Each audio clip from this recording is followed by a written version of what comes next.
thing, obviously one of the biggest things last time when you were on the program, you made a public apology to Dustin Poirier, which caught a lot of people off guard. I'm just wondering, I know you put up the sort of picture of you and Dustin on social media. I don't know whether that was a recent one or an old one, like a flashback. Have you seen Dustin since, and have you guys had that chat that you sort of wanted to have with him and sit down and talk man to man?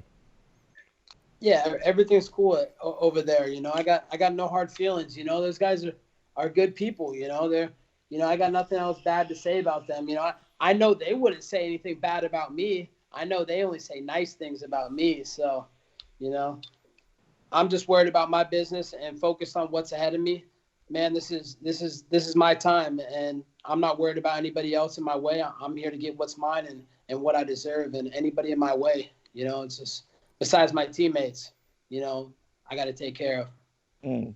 Because we know Dan Lambert issued the no trash talk rule at ATT, but we saw that, Jorge Masvidal responded by saying not the nicest things about you on Twitter, saying stuff like you're the most fragile and sensitive guy in the UFC, and that you're not a part of the rule because he said you're not a fighter. What was your reaction to Jorge sort of breaking the rules straight away, and what does that mean to you in terms of the trash talk between you two? Yeah, my reaction is I was shocked. He completely went against Dan Lambert's word. Lambert put out, that headline that said no talking between teammates unless you're scheduled to fight. And George completely just questioned his authority. So, as Dan Lambert, I can't even imagine how he feels towards George, that he just completely tried to question him as a man and question his authority and just completely try and pretty much backtalk him. It's just, that's pretty embarrassing, man. I feel bad for, George, that he did that to Dan Lambert. I can't imagine, I don't even know. I can't even imagine the talks that were going on behind closed doors between that and my relationship between me and journeyman Street Judas, Jorge Masvidal, is that, he could potentially be competition. We'll have to see if he makes it that far. To be honest, I've said what I've said, he's lightning in a bottle. He's all hype. He doesn't want to fight me, man. We used to train together for 8 years, man. We were best friends. We lived in an apartment together.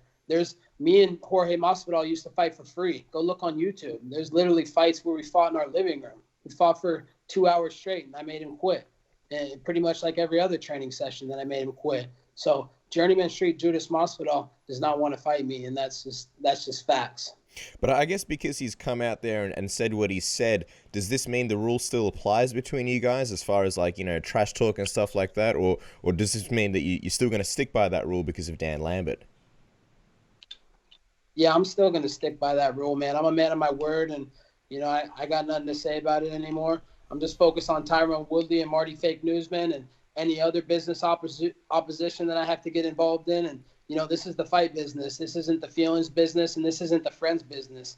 So I'm here to make money. I'm not here to make friends. A man that you know very well, a man that you knew during your college days, John Jones, dealt with some more controversy the other week. Just want to get your thoughts on when you saw some more headlines with the champ in the news and your reaction to, I suppose, the punishment and what happened. Yeah, my best buddy, my college roommate, Mr. John Jones, keeping the world perfectly normal. Go through this pandemic. I mean, it's strange times, guys. We all know that. We'll never see anything like this in our lifetime. But everything is still normal in the world. John's still getting caught by the police. He's still getting charges for being the dirtbag that he is. He's still catching, drug charges. He's a cheater. He's a fraud. And it's only a matter of time until that guy's getting locked away for good. I mean, what is that, like his 6th DUI? Do you guys know? I believe this is his second one. His second? I mean, he had the one where he wrapped the Bentley around the pole with 2 hookers in the back. And then he had the one where he hit the girl, the pregnant lady, at the stop sign or the stoplight and fled the scene with all his cocaine and steroids and alcohol. And then, you know what's crazy about this story? Did you guys see the alcohol that John Jones was drinking before he got this latest DUI? We didn't see it. Oh, my gosh. You guys got to look this up. You guys, man, this is juicy. Lay it on us, Colby. What was it?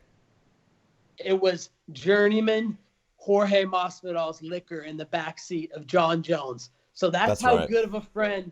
That's how good of a friend Jorge Masvidal is.